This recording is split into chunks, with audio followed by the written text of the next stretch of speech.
Welcome to the Romelite Show. Today episode, we're going to talk about the black community and how the hell did we get in this position we are in today. Was it due to drugs? Was it due to laziness, like you hear a lot of people say? Was it due because they say, quote unquote, that no fathers at home? What was it? You know, I got some facts I want to share with everybody because little do people know, today, not actually today, but this year, make the 44th year that has been declared a war on drugs. But it's the beginning of the war on drugs.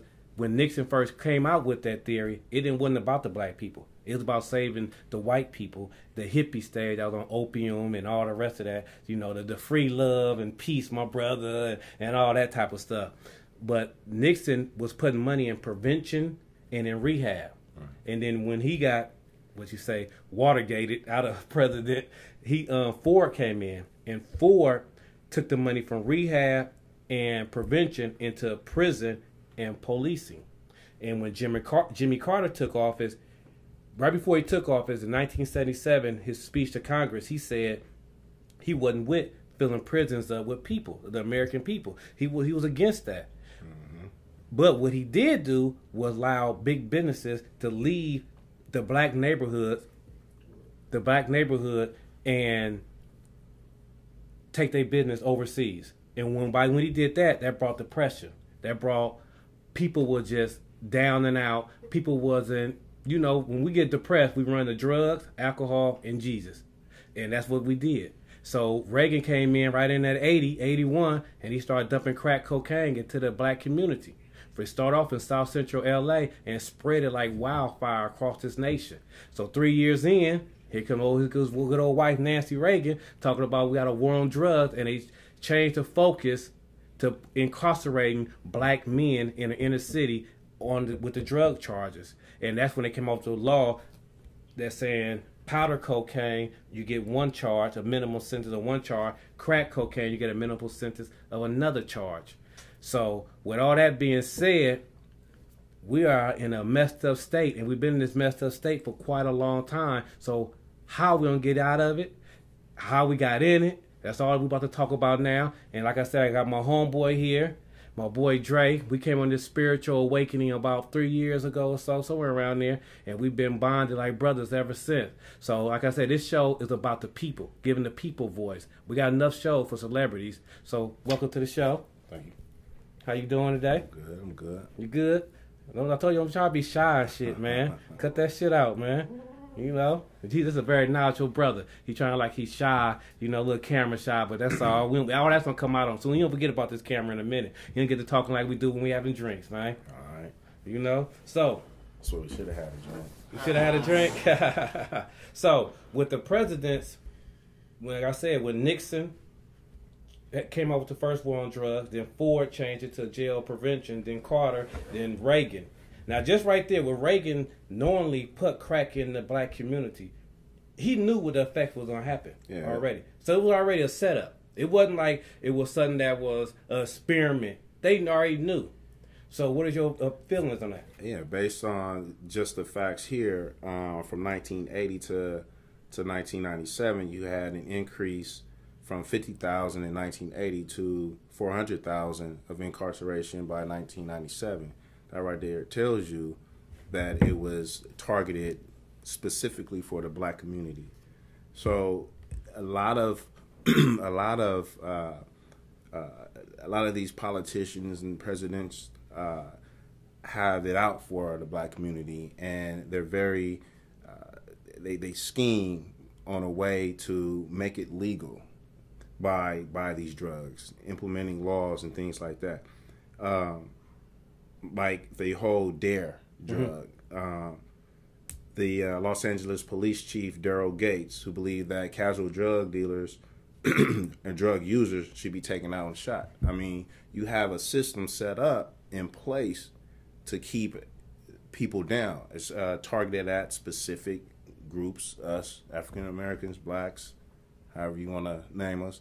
And we have to start building kids up, and getting them involved into politics so that they can become the ones who change the laws and make it more beneficial either for us or at least level out the playing field. Now, knowing this information that Reagan dropped crack in the black community, why nobody else is talking about this? I mean, why this is major. I mean, they basically on purposely destroyed the black community and the black man when we got the most nonviolent people in jail than any place in this world. Well, media also play a huge part in that. I mean, through media, you have, communication. You're able to paint whatever kind of picture you want.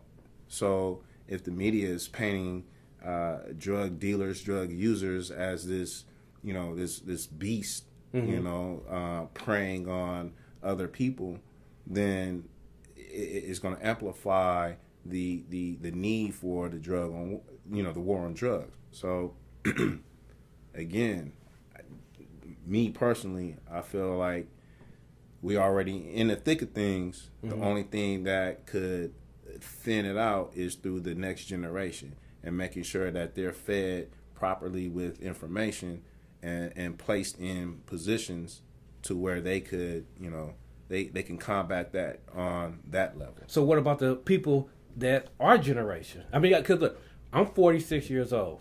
I'm the last generation to know a black neighborhood that'd be crack free. Every generation behind me that grew up knowing a crackhead. I remember walking down the block. What was a crack? I mean, I remember when crack first hit the scene, they was calling it hubbas. Want a hubba, drive down the block, hubbas. Right. And, nobody knew what a dope fiend was because before then, you had people smoking marijuana, using heroin, snorting cocaine, but they were still functional some people. You know what I'm saying? Right. But when crack hit, all hell went out. Grandma VCR going down the street, Big Mama microwave go. That's because African Americans widely use crack. Right. That was more the popular drug, aside from marijuana or weed. So, of course, whatever, if we would have took to heroin, guaranteed it'd have been the same effect. No, but we had a lot of heroin. But crack is just a totally different drug. That's the most addicting drug out of all of them because it's just the way what it deals with the brain, how it functions the brain. So, like I say, heroin. What that guy, the GOAT? What's his name? I knew the basketball player. I don't remember. I can't think of his name. Yeah, he was a heroin. I mean, so heroin been around for a long time. Powder cocaine been around for a long. It's not nothing new. Yeah, but crack? Who widely uses it? So that's the whole thing. The whole thing is about targeting what drug is mostly associated with what group of people. So what made you think the government knew that crack will grab us this much? Because that's all that they gave us. If I'm the man and I only want this particular drug to be supplied. But no. I'm saying that before there was no crack before 1980. So what made somebody in a mad science lab figured out I got some crack? Well, you always had opium. Then Chinese had opium because this is the same thing that happened to the Chinese. Right? No. I get that. I'm saying what made them say if we put some baking soda with this cocaine, it's gonna turn to a rock. It is gonna be the most addicting drug ever. I mean, you remember people. It's always somebody that's learning something. So it all starts in school, right? Or it starts somewhere with education. Right. And if a person get educated as in chemical makeup, and they have the effects of it, then man. So basically, they already knew. They already was testing this out, probably in the 70s. Of course, they have. So they already knew. They have think tanks. Yeah, they got people that's getting paid for thinking like this. Right. Got you. Okay. Well, we'll be right back on this subject. It's a hot subject. And we're going to take a little break for some advertising. Peace.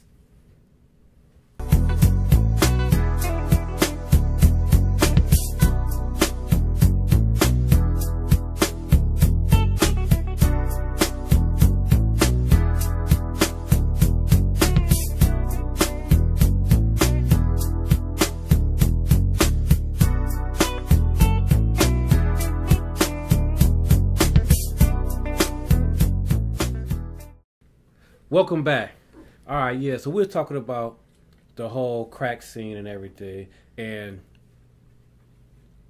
how did they know that crack wasn't be for black people? We already had powder cocaine. I don't know how they know it was going to be for blacks, but you know, like anything, you experiment and see what happens. That's what I think. I would have to do more research. And that's find why out. That's why they made it cheap, as Whitney Houston would say. Crack is whack. Based on information that I heard, cocaine was too expensive for blacks to afford. So once people that were able to have to attain Right. cocaine broke it down or cut it with the whole baking powder, baking soda type thing, so that it can be afforded. And then once of course, it has a different different effect by smoking it than it does from shooting or snorting Right. cocaine. So at that point, it created zombies in a sense, and I think that was the more of effect of it, where white folks, they like to snort. Right, They don't really do right. So in the 80s, it was a lot of zombies because it was partying. It was a party drug. Not me. I'm too goddamn young. There's no goddamn crack, so don't think I was messing with no crack. But I'm saying we, meaning us black people. We was party people. We loved to party, and when crack hit, nobody knew what a real dope fiend was, and nobody knew what the side effects. So people was trying it and was getting hooked, losing everything. They didn't care about their kids, their mama, their daddy, their job. All they cared about was getting that next hit. So with us knowing all this, and now that we are the most nonviolent people in jail, and they having all these prisons, how do you feel about the pharmaceutical companies with their drug Ritalin? And in 1987, ADHD was literally voted into existence by the American Psychiatric Association. But let me tell you this though, because I think everybody, according to them, should be on Ritalin, because this is what they said the symptoms are: does not follow through on instructions and fails to finish schoolwork and chore tasks. That's 1. Has a problem organizing tasks and activities. That's 2. Avoiding or dislike tasks that require sustainable mental effort, such as schoolwork. Often lose toys, assignment, pencils, books, or tools needed for the task or activity. Easily distracted. Often forget daily activities. That's one side of them. Another side, they say the hyper side, they fidget with hands and feet. They squirm as they see. I see you over here moving and shit. You use some medicine? Use a Ritalin? 2, they leave their seat when remaining seated is a situation. 3, have a problem playing and working quietly. 4, often is on the go, act as if driven by a motor. And the third one, they say they blur out answers, and that's been me. And my son, he'd been on top of drugs too. And the last one, they have difficulties awaiting their turn. Now, do that sound like everybody we know? I mean, This tip that mean how many people at home that I just read off some of y'all? Cause I know I read about 4 or 5 that I do still to this day. right, but you got to remember too. I mean, see, when I'm hearing you, I'm hearing it. Right. I'm hearing the facts and read it myself. I try to think above it. Like, what will be the purpose of this? Like, what will be the purpose of them implementing this and calling it this? Because the purpose, Ritalin is more potent than crack. If you was to take Ritalin and break it down, But smoke it goes it, deeper than that. what I'm saying, what I'm getting to, with it cut off 20 cells in your brain functioning that's supposed to help you critical think, that's supposed to make you care, all the things that it do. Mm-hmm. Mm-hmm. And that's what Ritalin do, and that's what crack does, the same thing. They both are Schedule II drugs. But what's crazy is that a black man will go to jail for life for selling crack. Crack only. That people came up and voluntarily bought. Where pharmaceutical companies become billionaires for lying to the people and telling that their kids need this to be a student in school. Well, who are the drug makers? The pharmaceutical companies. Who own the pharmaceutical companies? White people. Okay. So are you going to jail your own people, or are you going to jail your enemy? But why we are so quietly about this, the black people? Why we look for every reason but nobody want to talk about this. I mean, this is not my opinion. This is true fact. Any data that anybody can go get. It's not like, oh, that's Jerome opinion. I hear that a lot. That's Jerome opinion. No, this is the CDC. Check their website. Check John Hopkins' website. Check the government website. Well, you know that there's always multiple reasons for something happening, right? I mean, if we're gonna play chess, you always think a few moves ahead, right? And just in case he make a move, I mean, you try to plot out everybody move, your move and your opponent's move. So if I can destroy you by placing drugs in your house and knowing the effects of it, and then I can create a drug that will either subdue that drug and subdue you and make you, oh, this is going to get you off, but then there's other ailments to it. And then on top of that, I have my brother that's going to create some laws, who's a lawyer, that's going to create some laws to make sure that you will never recover from that based on, oh, you selling drugs or you on drugs, so you're going to have to go do this kind of time or this kind of program. And the science is creating this. I mean, it's all part of a bigger scheme to where it will attack you, and it will take you generations to come up out of. Okay, now you said, how can a generation come out of if they giving the generation we say the next generation Ritalin? Well, the generation right now we have over 10 million American people that's on Ritalin right now. That's classified as ADHD. Only thousands in British, but in America we got millions, over 10 million people that's classified. Like I said, this is information that you can go research. Everything, matter of fact, everything that we talking about, please go research it. We got to start talking about. I'm researching as you talk. So yeah, you're right on a lot of it, and that's why I'm saying, and I'm seeing that it's people like the people who are owning these pharmaceutical companies, people who are creating laws, they're predominantly all white. What you have to do is you have to the only way to combat that and get out of it, you can't just say, oh, I mean, unless you start taking back your power and be like, I don't want my child on this, and then you find a different That's solution. What we need to do. Because like I said, I just read through. If we was in school as a youngster before 1987, we all would be on Ritalin right now. Right. But that's because we gave up the power to give them. But why are we letting them put our kids on drugs? Oh, because I have documented facts that if your child has all this and have all that, study shows that you are this, and because of that, you're going to need this. I mean, just take me. I'm going to put myself out there. I didn't learn to read and write until I was in middle school. I went all the way through elementary, couldn't even spell my name. I would have been labeled. I was in special ed, but let's believe they had Ritalin. I would have been on Ritalin and everything else they had out there. But it was amazing that in 3 years period, I was able to do what I should have did in 6 years. How? I mean, I found good teachers. Okay. See, we got a bad school system that's made to fail these kids, to put them on these drugs. They get, I want to say like an extra $400 per student that they say is classified under these rules as ADHD or special ed. They get extra money for that. So what I'm saying is that you say that it's the next generation. How are we going to reach the next generation if they already doped up by the time we reach in the gravel? You're always going to have some that falls by the wayside. I mean, sorry to say, but it's what it is. You grab the ones who's not. You grab the ones who are willing, who are teachable, coachable. So, but what about the parents? Shouldn't we try to also reach them that's giving these kids drugs, like try other avenues? Again, it's the ones who are coachable, reachable. If they're not coachable or reachable, if they're not even reachable, how are you going to coach them? Yeah, you're right about that. So then you go with the ones who you can reach, coach them. They coach the next generation or the ones that's in their vicinity, and then that's how we grow. Other than that, I mean, you're shooting in the dark. Shooting in the dark, huh? All right, we got to take another quick little break, and we'll be right back.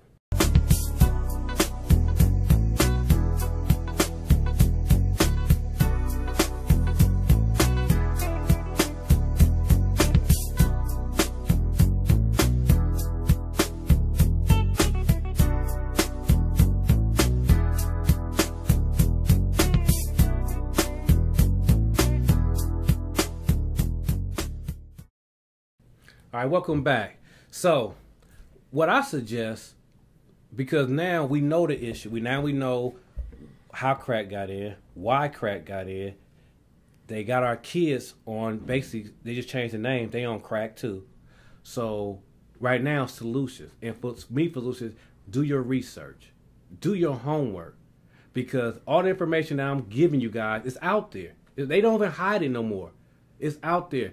I hear a lot of parents tell me, well, I gave my son the Ritalin drug. It helped him focus in school and he's able to get good grades. But then I coach a lot of these kids, and I'm like, what you mean? This kid can focus. Maybe it's the teacher and not your child. They got good, bad teachers out there. It also could be the lessons that they're teaching. Like it could be boring to them, and anything boring to somebody. I was like that. Me too. This isn't like challenging. You know what I'm saying? So I'm like looking for something else to do. But that could be. I think that would be more of the problem or more of the issue than it's just a kid that's hyperactive. I mean, they're kids. They're kids. They're supposed to be hyperactive. So do you think we need to maybe the black community to form a committee that go up to these schools and see what these kids, because they just doing what they want with our kids right now. That or all the parents get together and go against the school board for better teaching material. Better teaching materials. So basically, what we saying is that it's not a one thing that can fix it. So black people, we need to stop looking for one thing to fix it. It's a big ass circle, and each element in this circle is just important to get to a whole number one. And until we address the schools, the teaching, the parents at home, the research at home, stop listening to the government and the doctors as if they always tell the truth, because it's too much history to know that they all lie. They all will deceive us for money. And when you know that the pharmaceutical company is running the hospitals, is running Washington, and now it's running our school system, so basically it's running the next generation. So us people, we got to wake up. We got to stop asking and begging for someone else to fix our problem, and we got to start fixing ourselves. And like I say, we got to get back involved. We got to start back talking. We got to make it happen. And at the end of every Romelite show, I always tell you, buddy, email us at the number right there across the board. Email us. Let us know what you think. Subjects you want to talk about. Your business. Email me your black business. I'm going to advertise black business. And hopefully you give a little love to the people, maybe 10%. They come in and say, hey, I seen you on the Romelite show. I want to come in and try your business out, just whatever. But we got to start working together, working as a unit. We can get back. We can get where we need to be. We did it once before. We can do it again. All right. I want to thank you to my guests for coming on out, hanging out with your boy. Until next week, peace out.